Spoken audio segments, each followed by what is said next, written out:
Hello' friends, Dolly's creation চেনেললৈ স্বাগতম জনাইছোঁ। আজি মই এটা বড়ৰ ৰেচিপি লৈ আহিছোঁ। আশা কৰোঁ এই ৰেচিপিটো সকলোৱে ভাল পাব। তেনেহ'লে এতিয়া ৰেচিপিটোলৈ আগবাঢ়ো। এই ৰেচিপিটোৰ বাবে মই একাপ বেচন লৈছোঁ। ইয়াত আধা চামুচ হালধি দিছোঁ।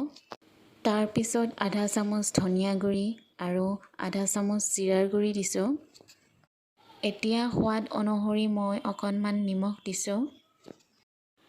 তাৰপিছত মই আদা, নহৰু, পিঁয়াজ আৰু জলকীয়াৰ এটা পেষ্ট বনাই লৈছোঁ আৰু ইয়াৰ পৰা মই মাত্ৰ 2 চামুচ ব্যৱহাৰ কৰিম, গোটেইখিনি ব্যৱহাৰ নকৰোঁ। তাৰপিছত মই পানী মিহলি কৰিম। পানী অলপ অলপকৈ এড কৰিব লাগিব। পানী বেছি হৈ গ'লে মিশ্ৰণটো পাতল হৈ যাব। এতিয়া মিশ্ৰণটো ৰেডি হৈ গৈছে আৰু ইয়াতকৈ বেছি পাতল হ'ব নালাগিব।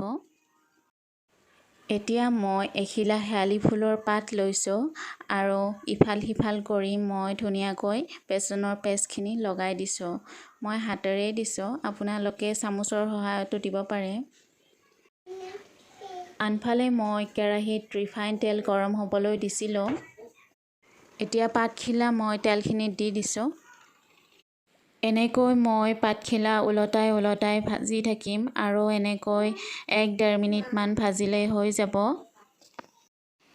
ফ্ৰেণ্ডছ, যদি মোৰ ভিডিঅ'টো ভাল পালে লাইক, কমেণ্ট, শ্বেয়াৰ কৰিব আৰু মোৰ ভিডিঅ' যদি প্ৰথমবাৰৰ বাবে চাই আছে তেনেহ'লে মোৰ চেনেলটো ছাবস্ক্ৰাইব কৰিব আৰু লগতে বেল আইকনটো প্ৰেছ কৰি দিব।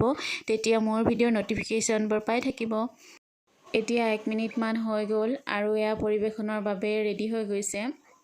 এনেকৈ যদি খাই পোৱা নাই এবাৰ বনাই খাব আৰু কেনেকুৱা লাগিলে মোক জনাবলৈ নাপাহৰিব। ভিডিঅ'টো শেষলৈকে চোৱাৰ বাবে অশেষ ধন্যবাদ জনালোঁ। পুনৰ এটা নতুন ভিডিঅ'ৰ সৈতে লগ পাম। তেতিয়ালৈকে বাই বাই।